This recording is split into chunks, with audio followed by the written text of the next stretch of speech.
In this next session, I would like to ask Dr. Das to explain the difference between Shraddha and faith, because often even our own gurus and translations are translating, are replacing Shraddha with faith. Right. Faith is confidence or trust in a person or thing. I could have faith in an airline; they're always on time, or a person who's I respect. Faith, it's a belief that is not based on proof, so it's a blind faith. Faith can be belief in God or in the doctrines of that religion. Faith can be belief in anything like a code of ethics or a standard, some kind of a system that you have faith in. Obligation of loyalty or fidelity to a person, promise or engagement. So I made a promise, I have to be loyal, and that is a sign of I'm a faithful person. And the observance of obligations or fidelity or promise or oath, allegiance. So I'm faithful to, I've joined an organization, I've joined a company, I have a job, I'm faithful to them because I owe my allegiance to them. So these are the ways that faith is described. So how is Shraddha often, how is Shraddha in a true sense different than that? Now, I would say that Shraddha encompasses all these meanings which you have listed here, but it is much more than that.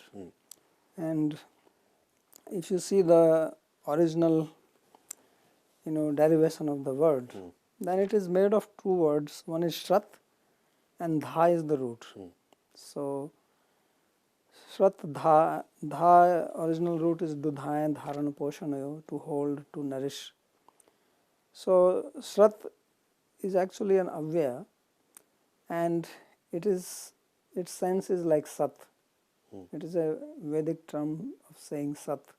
Sometimes in Veda the words are used which have a same meaning corresponding to another word in the Laukik Sanskrit. So Shrat Dha actually means that to have your fixity, your mind, your positioning, your alignment to the truth, to the reality. And there is a sense of reverence attached to it. So originally Shraddha means that I have Shraddha in something which is superior to me, which is divine, which is worshipable. So that's the original meaning of the word Shraddha. Although in the secondary sense Shraddha also can be used as having Shraddha in some mundane things.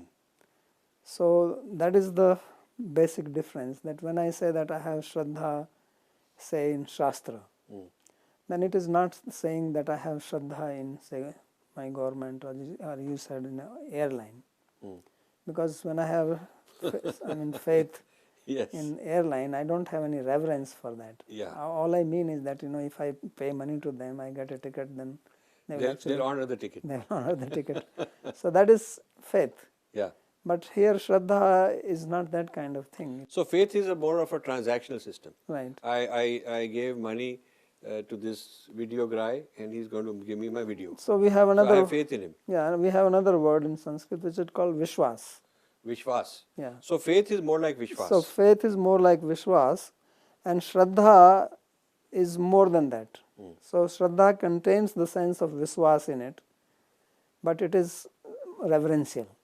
So I can have Vishwas, in, say, a milkman, that I pay him money monthly, and then I believe that this guy is going to deliver me milk every day. So Shraddha is more for a kind of a higher being or a higher quality. Yes. I have Shraddha for divine, I have Shraddha for Krishna, that sort of thing. Right. Does Shraddha play a role in Dhan?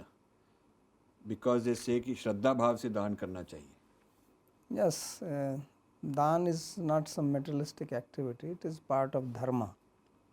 So we have Dharma Shastras, and there is a proper procedure for giving Dhan. So we have to first understand that Dhan is not like charity, we are trying to give help to somebody. It is actually a dharmic activity which I am doing it as part of my duty, or I may be doing it as a part of an atonement. So it has to be done with Shraddha. because if it is not done with Shraddha, then it will not give the merit. Even in Bhagavad Gita, Krishna says that you have to do it with Shraddha. Shraddhaya hutam dattam tat kritam chayat asaditi uchyate partha no pretya no choihe. He says whether you do yagya or you do give, this dan, it should be done with Shraddha, and if it is given without Shraddha, then it won't bring the fruit. And the fruit here is not what we are thinking of, that I want my name to be written somewhere, or I want my name coming in the newspaper or people praising me. It is done for dharmic activity to get the punya. So that has to be done with Shraddha. Can it also apply to negative? Like I can have faith in the anything which I have a relationship with them, and I have faith in these guys. They are local gundas, but I have faith in them. They'll protect me. But can I have Shraddha in them? Yeah, that is not the original sense of Shraddha. Okay. Although people, the language has interesting thing that the meaning of the word also changes with usage. Right. So now people are calling the gundas also as guru. Right? Yeah, you might have heard that. Are guru here. Okay, in that sense. And he is a big guru.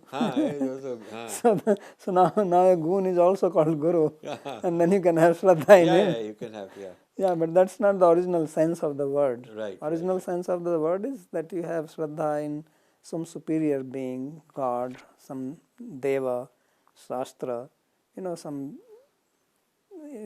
have Shraddha, say, even in our parents, we worship them, Matri Deva Bhava. Is it linked to the idea of truth?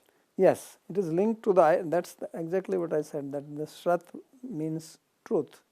So ultimately it is in God, in Bhagavan, in Supreme Tattva. And then whatever we think has some vibhuti of that Supreme Being, some majesty, some power, then we have Shraddha in that. Like we have Shraddha in, say, Ganga river or Yamuna river. Why we have? Because they are linked up with the Supreme.